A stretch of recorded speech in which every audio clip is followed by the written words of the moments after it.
It's Friday the 13th. You know what that means. Black Cats and Friday the 13th on VHS. But not just VHS. Today we're also talking DVDs, Blu-rays, Betamax, Laserdisc, and more.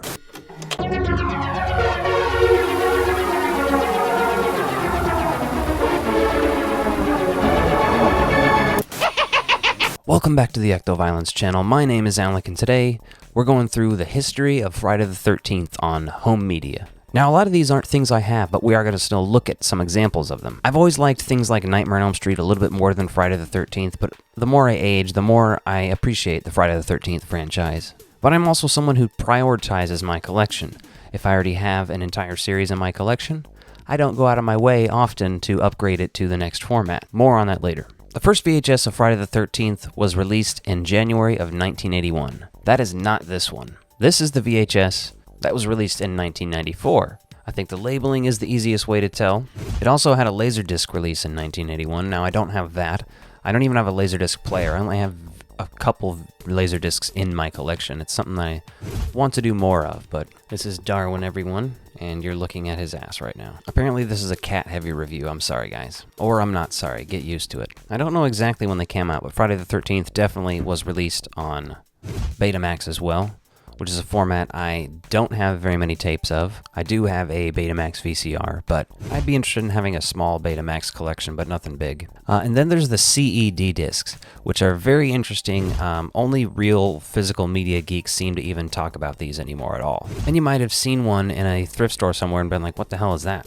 Basically, it's this shell. It looks about the size of a vinyl record or a laser disc, but it has a plastic shell, and on the inside is a record or laser disc, something that resembles that somehow plays back. I don't know too much about the format, to be honest. But there's an article about this on FridayThe13thFranchise.com written by Jason Parker. The article's from 2012, but he does have good info on what these look like and a whole little article written about it. I recommend checking it out. I'll probably put the link in the description. In 1999, they started putting the Friday the 13th movies on DVD. And if we jump over to Blu-ray.com, you can see all the different DVD versions they've released. There's the one-disc version. They have all these different variants, a variant cover with the I Love the 80s. I remember that promo from 2009. They were marketing stuff like that. Then you have this Ace 8-disc set, and this is the one that's actually in my collection. I believe this one's from 2017, 2018 maybe. To be honest, it has everything that I need as a more casual fan of Friday the 13th. It's not my favorite. I go a little more crazy for Nightmare on Elm Street like I talked about, but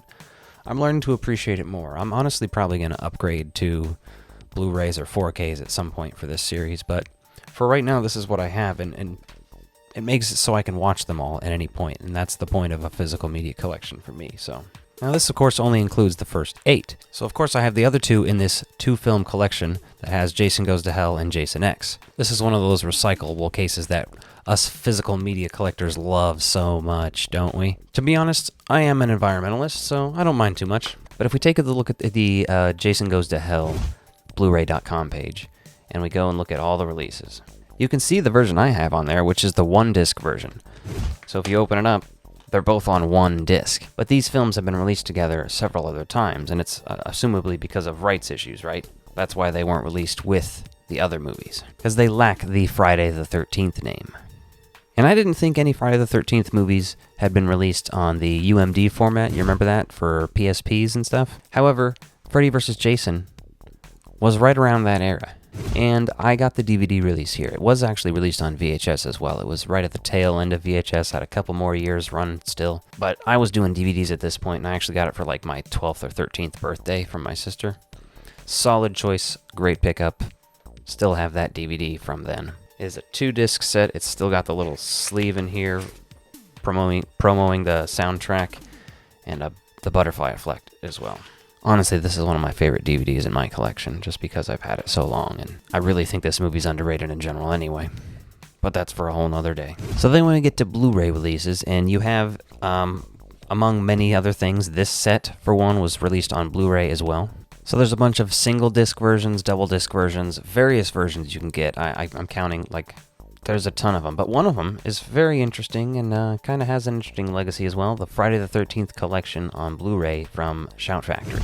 Now, what I do like about this box set is that it does have all of the movies. Freddy vs. Jason, Jason Goes to Hell, Jason X, and the remake Friday the 13th from 2009. I'll have to do more research on which versions I want to pick up for my next upgrade. And as of 2022, we do have Friday the 13th available on 4K Blu-ray, released directly from Paramount Pictures. I have not picked this up yet, but again, I'm kind of thinking about it. They did also release a Steelbook version for this movie, and I gotta say, I'm not crazy about the cover for that one. Well, that is it for the Friday the 13th home media release. I hope you have a happy Friday the 13th, and we'll see you next time. If you like this video, be sure to check out this one and hit that subscribe button. Thanks for watching.